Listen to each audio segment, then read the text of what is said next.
Assalamualaikum. Welcome to my YouTube channel and you are watching DS English with Laiba. Now today's topic is symbols in Once Upon a Time. इससे पहले lecture में हम लोग इसके characters, summary, writer का introduction, इन तमाम चीज़ों को डिस्कस कर चुके हैं। तो आज के लेक्चर में हम लोग सिम्बल्स को डिस्कस करेंगे। और first symbol is body cage. Body cage का जो वर्ड है शॉर्ट स्टोरी के अंदर वो सिंबलाइज कर रहा है इंटेंस फेयर ऑफ नेडिन गॉर्डिमर के। नेडिन गॉर्डिमर ने एज अ नरेटर इसके अंदर इवेंट्स को जो है वो डिस्क्राइब किया है, इवेंट्स की समरी को इसमें डिस्क्राइब किया है। जहाँ पे वो बात करते हैं डिफरेंट वेपन्स की, ठीक है। वो खौफ फील करते हैं at the start of the story. हमें पता चलता है कि जैसे वो नींद से उठती है, उसकी आंख खुल जाती है, तो उसको ऐसा महसूस होता है कि फुट स्टेप्स जो उसके कमरे की तरफ बढ़ रहे हैं।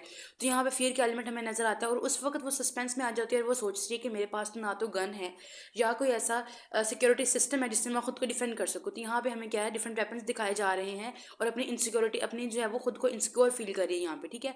और उस हड़बड़ी के अंदर जब वो उसको महसूस होता है कि ये जो आवाज़ जो है ये गोल्ड माइन से आ रही है, फिर वो क्या करती है कि अपनी प्रीवियस लाइफ में जो उसके जो इंसिडेंट हुए हुए होते हैं उनको वो रिकॉल करती है, ठीक है।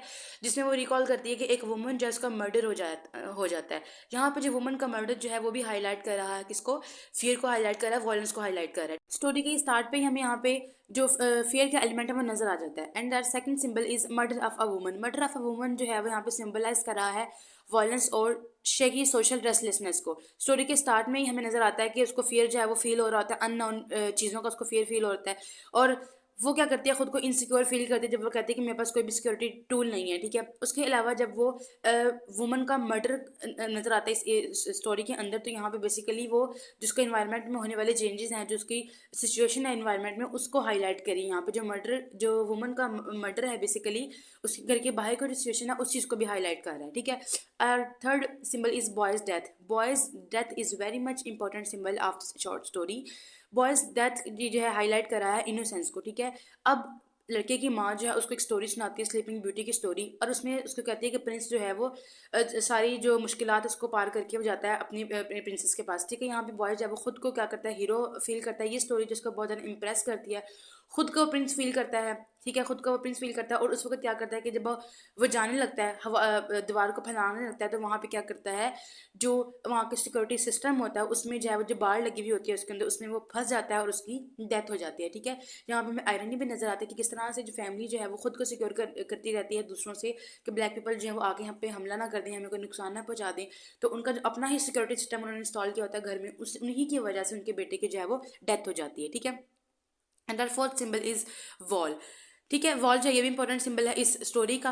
वॉल जो है वो यहाँ पे सिंबलाइज कर रहा है अपार्थीड को, ठीक है। यहाँ पे जिस तरह से मदर, फादर और ग्रैंड मदर जो है वो कहते हैं कि हमने वॉल को जो है वो थोड़ा ऊंचा करवा देना है, ठीक है। वॉल के ऊपर जो है हमने मेटल कॉइल लगवा देने हैं सर्कल शेप में, ताकि जो बाहर से आने वाले ब्लैक पीपल जो है वो घर के अंदर दाखिल ना हो सके। लेकिन उसमें क्या होता है कि उनका अपना बेटा जो है वही उसमें पहुंच जाता है और उसकी डेथ हो जाती है यहाँ पे, ठीक है। तो उसकी डेथ में कहीं ना कहीं उसके माँ बाप का भी जो है वो वजह जो है, जो हाथ जो है वो नजर आते हैं यहाँ पे, ठीक है। उसके अलावा जो वॉल जो है ये अपार्थिड को हाईलाइट कर रही है। इसमें फियर जो है वो हमें नजर आता है कि किस तरह से फैमिली जो है वो उन पर खौफतारी होता है और उस वजह से वो तमाम सिक्योरिटी सिस्टम को इंस्टॉल कर लेते हैं अपने घर के अंदर, ठीक है। And the last symbol is reservoir, ठीक है। रेजरवायर जो है ये भी सिंबलाइज कर रही है अपार्थीड को, जिन्होंने क्या किया है जी, साउथ अफ्रीका की जो सोसाइटी है वहाँ पे उनको डिस्ट्रॉय कर रहे हैं लोगों को। रेशियल डिस्क्रिमिनेशन वहाँ पे बहुत ज़्यादा है, रेसिज्म बहुत ज़्यादा है वहाँ पे, ठीक है। ठीक है, अपार्थीड का मतलब क्या होता है, अपार्थीड जो है एक अफ्रीकन वर्ड है जिसका मतलब ही जो है वो सेपरेशन होता है, सेपरेटनेस होता है इसका मतलब, ठीक है। अब यहाँ पे अपार्थाइड क्या होता है, एक रेशियल डिस्क्रिमिनेशन होती है जिसको गवर्नमेंट जो है वो सपोर्ट कर रही होती है, ठीक है। जैसे हमें इस स्टोरी में भी नजर आता है कि पुलिस जो है वो आगे अटैक करती है लोगों के ऊपर, स्कूल के बच्चों को मारती है, वहाँ की जो आग है वो बहुत ज़्यादा लगाती है, लोगों को जब वहाँ पे एक्सप्लॉइट करिए पुलिस जो है। तो यहाँ पे हमें नजर आता है कि जो यहाँ पे रेशियल डिस्क्रिमिनेशन है, जो अपार्थाइड है, इसको जो है वो सपोर्ट कर रही है गवर्नमेंट एक लॉ के थ्रू।